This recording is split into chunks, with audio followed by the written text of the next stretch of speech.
Thank you so much for staying with us this hour here on One American News. I'm Stephanie Myers.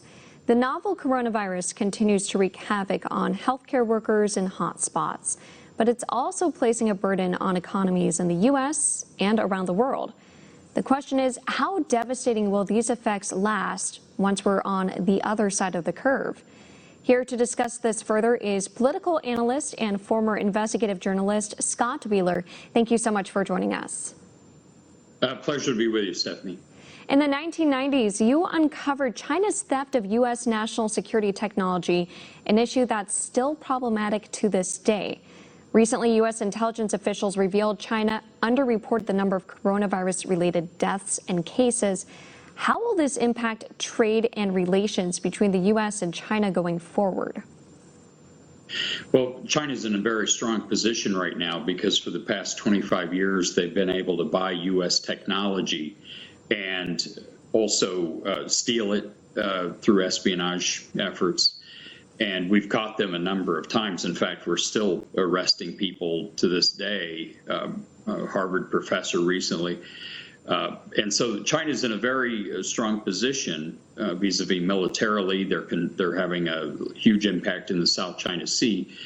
And now we know that they control about 90% of our medical supplies. And so they're in a position to also play some blackmail and gives them a strong position in trade. What's going to happen when we get past this, and hopefully that will be soon, the president is going to have to deal harshly with China and hopefully rally the rest of the world to also cut down on Chinese imports going to different places in the world, including the United States, and start to bring them to understand that the United States is not as weak as they think that we are, and we will not allow them to do this again.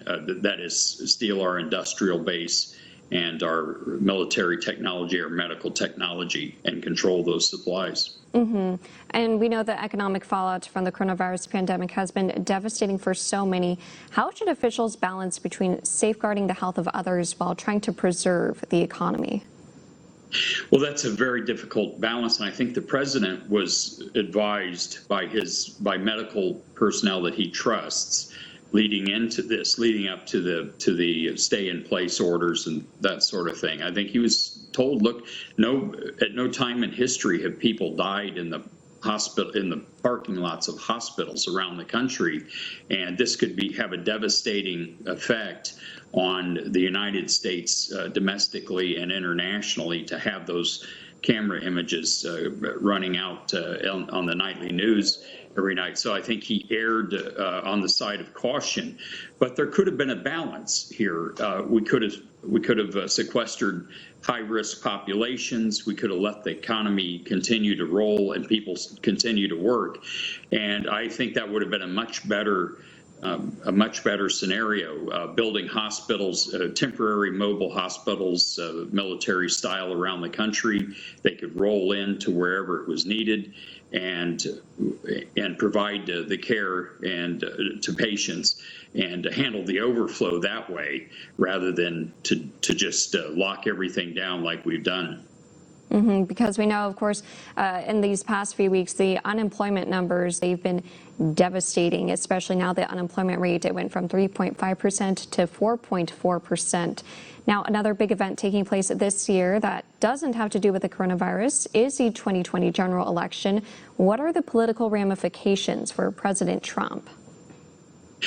Well, we've seen already that the Democrats are willing to do anything to hurt the president, and they're, to some degree, being very successful. In fact, I think you could sum it up by the way the media has covered it is that Trump was a racist for canceling flights from China, and he also has blood on his hands for not doing it sooner. That's kind of the approach the Democrats are going to take. They will blame him no matter what he does. They're going to blame him for the bad economy that results from this shutdown, even though they were demanding the shutdown to begin with.